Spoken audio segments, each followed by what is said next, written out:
अस्सलामुअलैकुम students, welcome to my YouTube channel physics and math with आके। आज का जो हमारा लेक्चर है वो 9th क्लास की फ़िज़िक्स, उसकी हरकत की पहली मुसावात उस पे है। तो लेक्चर शुरू करने से पहले मेरी तमाम स्टूडेंट्स से गुजारिश है कि जो स्टूडेंट्स मेरे चैनल पे नए हैं वो मेरे चैनल को सब्सक्राइब कर दें और बेल आइकन के बटन को क्लिक कर दें।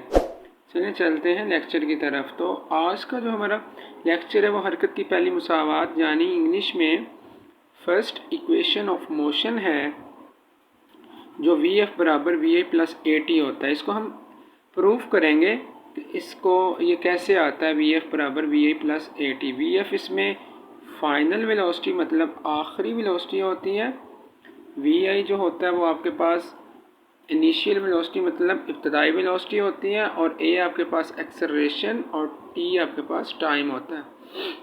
तो इसको प्रूव करने से पहले आपने क्या करना है, आप लोगों ने एक स्पीड टाइम ग्राफ को कंसीडर करना है।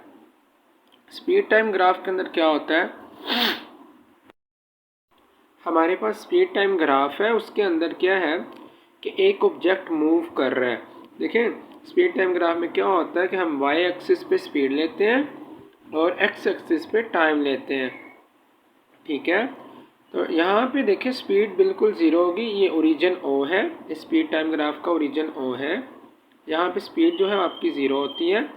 मैंने असल में स्पीड उसकी ज़ीरो नहीं जो ऑब्जेक्ट मूव कर रहा है, या बुक वाले ने भी उसकी स्पीड जो है वो ओरिजिन पे नहीं है, क्योंकि ओरिजिन पे अगर स्पीड आएगी तो वो ज़ीरो होगी, क्योंकि वैल्यूज़ वाई एक्सिस की यहाँ पे स्टार्ट होती है ना। तो स्पीड आपने वाई एक्सिस पे ली हुई है, तो यहाँ पे आपकी स्पीड ज़ीरो है। यहाँ पे आपकी वैल्यू 10 हो सकती है, 20 हो सकती है, 4 हो सकती है, 5, 6, 7 जितनी भी हो, मतलब जो आपने यहाँ पे जिस वेलोसिटी से वो मूव कर रहा है, जिस स्पीड से वो मूव कर रहा है, उसको आपने यहाँ पे कंसीडर कर लिया उस ऑब्जेक्ट को, ठीक है। यहाँ से मूव करता हुआ वो यूनिफॉर्म एक्सेलरेशन के साथ यहाँ बी पॉइंट पे चला गया, इसको हमने वी एफ बोला हुआ है, ठीक है। और यहाँ से मैंने डॉटेड लाइन लगा के इसको आपस में मिला दिया, ठीक है, और इसे नीचे ओरिजिन तक भी मिला दिया, ठीक है। मतलब मेरा जो टाइम नीचे मैंने यहाँ जिस पे टाइम लिया हुआ है, जिस एक्सिस के ऊपर, उसके साथ भी इसको मिला दिया मैंने, ठीक है। अब मैंने क्या किया हुआ है, देखें मैंने यहाँ पे लिखा है, फ़र्ज़ करें एक जिस्म ख़त मुस्तकीम में यूनिफॉर्म एक्सेलरेशन के साथ, ये ख़त मुस्तकीम में यूनिफॉर्म एक्सेलरेशन के साथ हरकत कर रहा है, जिसकी इब्तदाई वेलोसिटी वी आई है। इसकी इब्तदाई वेलोसिटी वी आई इस पॉइंट पे है, ठीक है। जो टी वक्त के बाद, टी टाइम गुजरने के बाद, ये टी टाइम है, ये गुजरने के बाद इसकी वेलोसिटी यहाँ पे भी चेंज हो सकती है, यहाँ पे भी, और यहाँ पे हमने उसको वी एफ लिया हुआ है, उसकी वेलोसिटी यहाँ पे आते हुए वी एफ हो जाती है, ठीक है। ये आपने लिखना है इसके अंदर लाजमी, ठीक है। ये इसकी हो जाएगी एक्सप्लेनेशन। अब नीचे इसकी डेरिवेशन जो है, इसके अंदर असल में ना हम लोगों ने इस जो आपकी ये वाली हरकत की मुसावात है, इसके अंदर हम लोगों ने इसके अंदर स्लोप की बात करनी है। स्लोप क्या होता है, असल में स्लोप आपका एक लेट्स सपोज एक पुल है, मिसाल के तौर पर आपके इलाके में भी स्टूडेंट्स ने कभी देखा होगा कि पुल वगैरह जो होते हैं वो क्या होते हैं, नीचे से ऊपर की तरफ जा रहे होते हैं, ऊंचाई की तरफ, या आपके घर की जो सीढ़ियाँ होती हैं वो भी इसी तरह होती हैं। मतलब इस शेप में जो चीज़ होती है जो नीचे से ऊपर जा रही है, ऊपर से नीचे आ रही हो, जिसमें आप कह सकते हैं ऊंचाई और ऊंचाई से नीचे आना हो, उसे हम स्लोप कंसीडर करते हैं। स्लोप असल में पुल की तरह का होता है, जैसे पुल ऊपर से नीचे की तरफ आ रहा होता है, सेम उसी तरह स्लोप भी होता है, ठीक है। तो ख़त का जो स्लोप है, स्लोप असल में किसे कहते हैं, जो आपके पास एक कर्व पाथ के अंदर एक ऊंचाई से नीचे की तरफ आप आ रहे हो, उसे आप स्लोप कंसीडर करते हैं। तो आपके पास ये जो डायग्राम है, इसके अंदर देखिएगा हमारा ऑब्जेक्ट यहाँ से यहाँ मूव करके नहीं जा रहा है पोजीशन ए से पोजीशन बी की तरफ। तो पोजीशन ए से पोजीशन बी की तरफ अगर हम जा रहे हैं तो वो जो हमारा पाथ है, जो हमारा रास्ता है, वो स्लोप की शक्ल उसने इख्तियार कर ली है, ठीक है। तो खत ए बी का स्लोप बराबर ए वहाँ पे क्या एक्सलरेशन देखें, ये ए बी जो स्लोप है ये ए के इक्वल है, ठीक है, ये हमारे पास ए के इक्वल है, ठीक है। अब ए बराबर होता है बी सी बटा ए सी। अब स्टूडेंट को ये बहुत कंफ्यूज करती है बात, ये बी सी बटा ए सी कैसे आ जाता है। तो स्टूडेंट आपको ये बात पता होनी चाहिए, जब हम मैथ के अंदर जाते हैं ना, मैथमेटिक्स के अंदर, रियाजी के अंदर, तो वहाँ पे जो स्लोप होता है वो टैन थीटा के इक्वल होता है, ठीक है।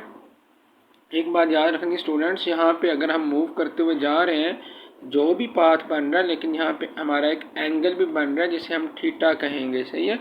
वो थीटा जो है वो एक एंगल है जो हमारा बन रहा है यहाँ से मूव करते हुए।